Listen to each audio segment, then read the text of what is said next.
তাকায় আমি সুসাইড করতে পারিনি। 3টা ধাপে যোগ্যতার সাথে আমরা উত্তীর্ণ হয়েছি।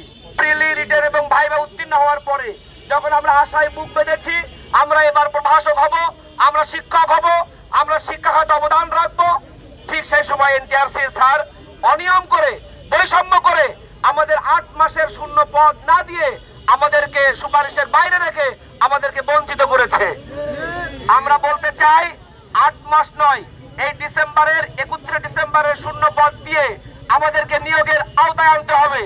তা না হলে আজকে আমরা এখানে শান্তিপূর্ণভাবে অবস্থান করেছি, আমরা আগামীকাল কঠোর সিদ্ধান্ত নিতে বাধ্য হব। যদি আমাদেরকে সুপারিশ না দেওয়া হয় আমরা আগামীকাল শাহবাগ আমরা ব্লক করতে পারি, আমরা এনটিআরসি চেয়ারম্যানের যে কার্যালয় আমরা ব্লক করতে পারি, তাছাড়া আমরা বিভিন্ন আমরা কর্মসূচি দিতে পারি। আমরা দীপ্তখণ্ডে বলতে চাই আমাদের 16,213 জনকে আমাদেরকে নিয়োগের আওতায় আনতে হবে।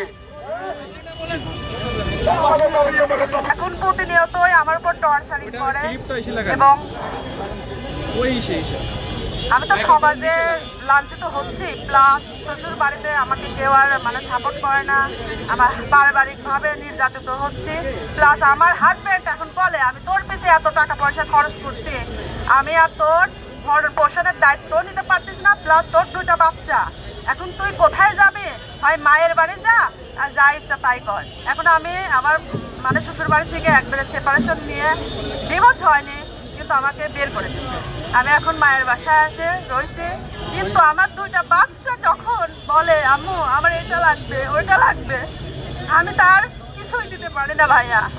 আমি তাই আমার যেরকম চাকরিটার দরকার সবারই চাকরিটার খুবই প্রয়োজন। আমার বাচ্চা এসে বলে আম্মু এটা নেই এটা, আমি দিতে পারি না। আজকে যদি আমি অশিক্ষিত হতাম তাও মানুষের বাড়ি কাজ করে আমি সংসার চালাতে পারতাম।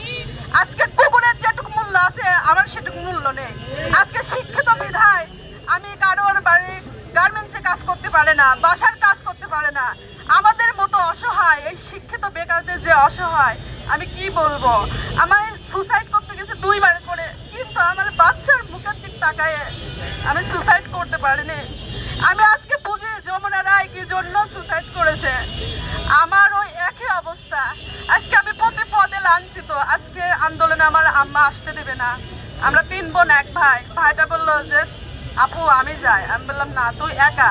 আমরা 3 বোনের মধ্যে যদি আমি আজকে শহীদ হয়ে যাই, আজকে যদি আমি মারাও যাই, তা আমার মার বুকে আরো 2টা মেয়ে থাকবে। তাই আমি এনটিআরসির আমাদের 16,213 জন যে বঞ্চিত হয়েছি আমি পুরাটাই দায়ী করে এনটিআরসি। কি জন্য? আমার বাংলা লেকচারার পোস্টে 599টা সিট ফাঁকা ছিল, আমার মেধা তালিকায় 385 নাম্বার ছিল, ঠিক আছে 385।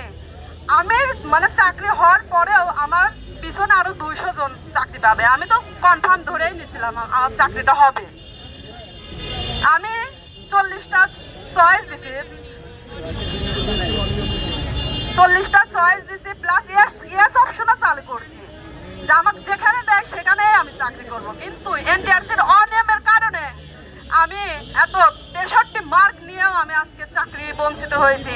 তাই আমি রাষ্ট্রের কাছে একই অনুরোধ, এনটিআরসির আমিনুল স্যারের পদত্যাগ চাই।